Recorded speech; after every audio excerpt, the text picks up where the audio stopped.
Salut à toi, j'espère que tu vas bien. Pour moi, grâce à Dieu, honnêtement, je crois que tout va bien. Et j'aimerais qu'on puisse aujourd'hui, ensemble, répondre à la question suivante. La voilà. Quelle est la place de Dieu dans ta vie? Ou autrement dit, qui est Dieu pour toi?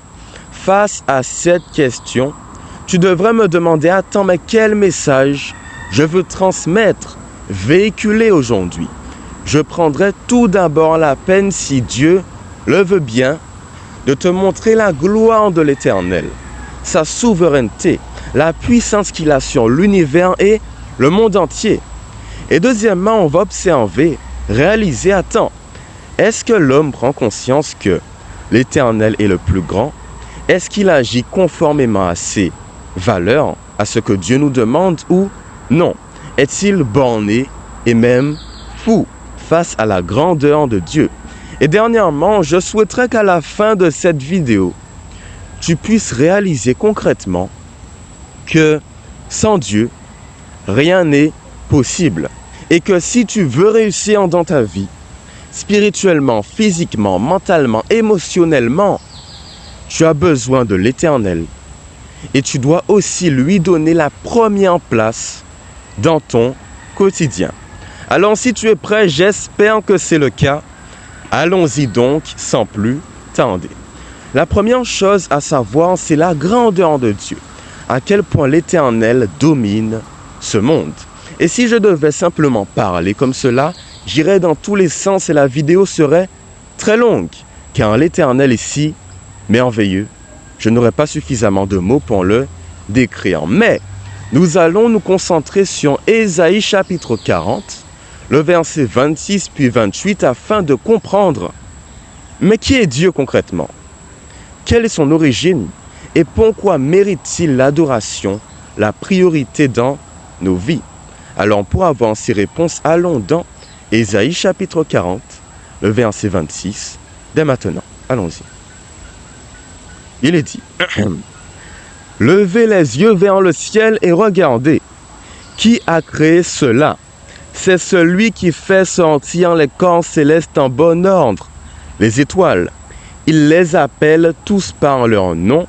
Son pouvoir est si grand, sa force si puissante, que pas un seul ne manque. » Verset 28. « Ne le sais-tu pas? » Hop là. « Ne l'as-tu pas appris?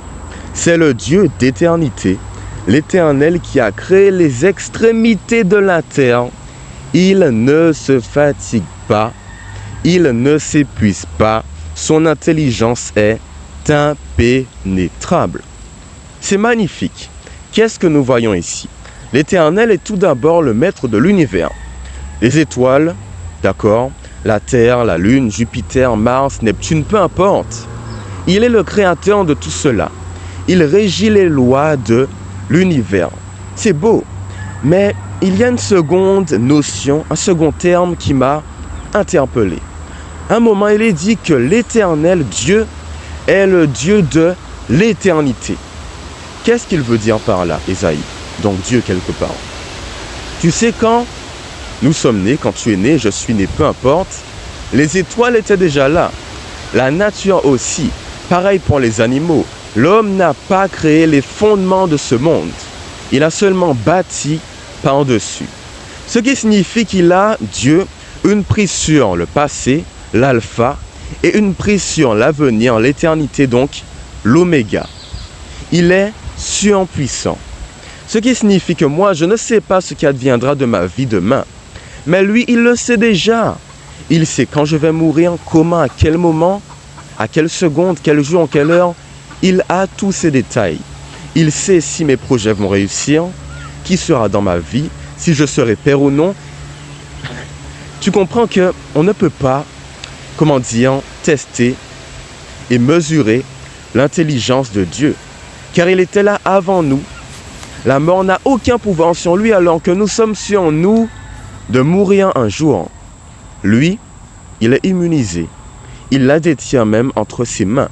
Quand Jésus est mort, même après la mort de Jésus, ce dernier a ressuscité et a vaincu la mort. Alors en théorie, tu l'as compris avec Ésaïe 26, 28, le verset, nous devons absolument respecter Dieu coûte que coûte, en théorie. Maintenant, en pratique, est-ce que l'homme écoute l'Éternel? Est-ce qu'il est soumis à lui? Et est-ce que Dieu a la priorité dans nos vies? Jésus, dans Marc chapitre 7, le verset 21, je crois, va nous donner des détails et va aussi nous prouver que la théorie s'éloigne malheureusement de la pratique quand l'homme n'agit pas avec la crainte de l'Éternel, c'est-à-dire en pensant qu'il y a quelque chose au-dessus d'eux. Pour réaliser, comprendre cette réalité, allons dans Marc chapitre 7, le verset 21 qui nous dit ceci. Allons-y lentement. Enfin, pas lentement, mais on prend notre temps. Marc, juste après Matthieu, nous y sommes déjà. Écoute bien. En effet, c'est de l'intérieur, c'est du cœur des hommes que sortent les mauvaises pensées, les adultères, l'immoralité sexuelle, les meurtres, les vols, la soif de posséder, la cupidité, les méchancetés, la fraude, la débauche, le regard envieux, la calomnie, l'orgueil, la folie. Toutes ces choses mauvaises sortent du dedans et rendent l'homme impur. N'as-tu pas remarqué que ce monde est régi par ces principes? Qu'il y a de l'immoralité, de la cupidité, de la folie, de la colère, des meurtres? Bien sûr que oui. Et ne penses-tu pas que si l'homme avait pris conscience qu'il y a quelque chose au-dessus de lui, qu'il avait la crainte de l'Éternel, ces choses ne seraient pas arrivées? Bien sûr que non. Alors, Marc chapitre 7, verset 21, donc Jésus nous dit que nous ne donnons pas la priorité à Dieu et voilà pourquoi ce monde souffre autant. Voilà pourquoi je dis qu'en réalité, la théorie est décalée par rapport à la pratique. En pratique, l'homme est mauvais et ne respecte pas Dieu. Voilà pourquoi il échoue dans ses entreprises et ne peut pas faire des bonnes choses sortant d'une bonne âme. Car nous ne disons pas à Dieu, tiens ma vie, tiens qui je suis, transforme-moi. Non, on veut y aller de nous-mêmes. Oui, on veut y aller de nous-mêmes. Avoir des projets, des choses grandioses, mais jamais Dieu n'a la première place. Et c'est une grande erreur. Car si l'Éternel n'a pas la première place dans ta vie, qu'il aura? C'est un combat, rappelle-toi bien de cela. C'est Satan. Si tu ne donnes pas ta vie à ton Seigneur, le diable va la récupérer. Et malheureusement, on se rend compte que quand Dieu n'est pas présent dans nos vies, le chaos règne. Ce qui explique le fait que ce monde part dans tous les sens et est de jour en jour, oui, désastreux. C'est parce que nous ne disons pas à l'Éternel, prends-moi tel que je suis, façonne-moi. Alors avant de comprendre comment faire pour que Dieu ait la priorité, laisse-moi te dire pourquoi. Tu penses réellement pouvoir y arriver tout seul? Tu penses qu'avec tes petits projets-là, tout va bien se passer? Moi, je ne pense pas. Car comme je l'ai dit, on peut mourir à tout moment. Même si j'agis bien tous les jours, une maladie peut me frapper, la mort peut subvenir. À aucun moment, je suis sûr que ce que je fais portera des fruits. Car ce monde est imprévisible et on n'a aucune prise sur l'avenir. Alors ne serait-ce pas une folie de se dire, attends, mais je vais y arriver moi tout seul? Si tu te bases sur toi, tu vas te retrouver dans le cas de figure de Marc chapitre 7, le verset 21, où tu te laisses dominer, où tu es esclave du mal. Et ce n'est pas ce que tu veux et encore moins ce que Dieu veut pour toi. Alors si tu veux être serein, tu veux la joie, la paix, le bonheur, dire non au stress, à l'anxiété, à la maladie, à la souffrance. Je n'ai jamais dit que le chemin du chrétien est simple, mais avec Dieu, tu peux relever ta tête, faire face au diable et lui dire que même si je vois beaucoup de misère, dans tous les cas, Dieu est avec moi. Alors si tu veux un avenir serein, rempli de joie, d'espérance, de bonheur, de sérénité en Dieu, tu as besoin de dire à ton Seigneur, prends-moi tel que je suis et donne-moi la première place. Et puis dernièrement, la question c'est, attends, mais comment faire pour que Dieu prenne tout en moi? Je ne sais pas, je suis perdu. Par où commencer et par où terminer?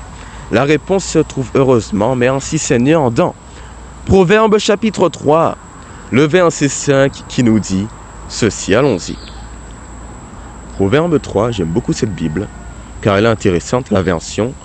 Le verset 5 nous dit, Proverbe 3, verset 5. Confie-toi en l'Éternel de tout ton cœur et ne t'appuie pas sur ton intelligence. Reconnais-le dans toutes tes voies et il rendra tes sentiers droits. Ne te prends pas pour un sage. Crains l'Éternel et détourne-toi du mal. Cela apportera la guérison à ton corps et un rafraîchissement à tes os. Alors qu'est-ce que Salomon donc? Qu'est-ce que Dieu nous dit par l'intermédiaire de Salomon? Si tu veux être heureux et donner la priorité à Dieu dans ta vie, c'est simple.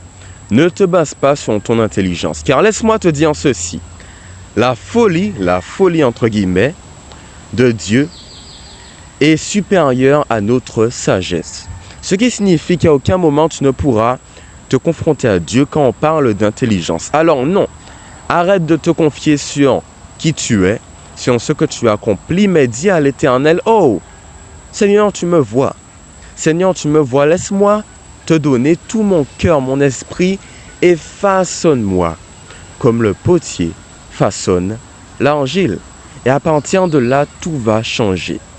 Arrête de te dire, Seigneur, tu me vois, mais ne change pas tout en moi, change seulement ce que je souhaite. Non, dis à Dieu, je suis misérable, j'assume que je ne suis rien sans toi. Alors transforme ce qui doit l'être en moi, dès maintenant, dès aujourd'hui et à jamais. Et là, tu verras que ta vie sera transformée. Avant, je n'étais rien. Mais au fur et à mesure du temps, j'ai dit à Dieu au bout d'un moment, tu me vois, j'en ai marre maintenant. Donne-moi le courage, la force de changer. Non pas par ma force, mais grâce à toi et toi seul. Et c'est là que j'ai commencé à lire ma Bible qui est vieille maintenant, mais qui est, importante pour moi. Que j'ai chanté avec des cantiques, que j'ai loué, que j'ai prié, que j'ai partagé ces vidéos. Car j'ai laissé Dieu transformer ma vie. Et c'est bien ce que je veux pour toi. Alors nous allons prier. Prier pour quoi? Pour que nous puissions dès maintenant donner à Dieu la première place, celle qui mérite dans notre existence, afin d'être heureux et pleinement joyeux, oui, en lui. Alors prions en ce sens, je compte sur toi. Allons-y. Seigneur Jésus, tu nous vois, moi, mes abonnés, mes non-abonnés, tous ceux qui ont écouté ce message jusqu'à maintenant. Nous ne sommes rien du tout. Nous rentrons plutôt dans le cas de figure de Marc chapitre 7, verset 21. Mais je sais, nous savons tous, que par ta grâce, les choses peuvent changer. Que tu peux façonner nos vies si nous te donnons la priorité. Alors aide-nous à passer du temps avec toi, afin de ne pas dire oui à Satan, anciennement appelé Lucifer, mais à donner ce que nous avons de précieux. Notre caractère, notre esprit, notre corps, à toi. C'est la prière que nous te faisons aujourd'hui. Je sais que ce n'est pas simple, on veut résister, on ne veut pas tout perdre en nous. Mais ce que nous n'avons pas compris, c'est que tu as pour rôle de sublimer notre personne, non pas de la transformer comme de la détruire. Alors je te prie en ce sens, aide-nous à te faire confiance, te donner la place numéro 1 dès aujourd'hui et jusqu'à notre mort ou au retour de Jésus. Nous t'avons prié au nom de Jésus, donc, et pour ta gloire. Amen, amen. Je me sens bien et j'espère que c'est aussi le cas pour toi. Alors, si cette vidéo t'a plu, tu pourrais t'abonner, l'aimer, la commenter, la partager et aussi, tu as besoin de prière, de témoigner, de parler à Dieu car rien ne va. Tu as l'impression de t'éloigner de lui. Tu es perdu quant à tes objectifs. Tu as des grands soucis. Je peux t'écouter. En effet, j'ai mis en place des entretiens sur Google Meet afin de trouver des solutions à nos problèmes à l'aide de Dieu. Un entretien d'1 heure, 2 heures, peu importe, comme tu veux. Tu es intéressé, tu m'envoies un mail à l'adresse suivante, paroledemathis@gmail.com. Je compte sur toi et laisse-toi aussi inspirer par Dieu. Si tu as besoin de témoigner pour édifier aussi la communauté, nous pouvons le faire grâce à ces entretiens. Alors, prochaine vidéo dans quelques jours, si Dieu le veut bien, la semaine prochaine, je l'espère. Et puis, au revoir. Bye bye. Bye bye.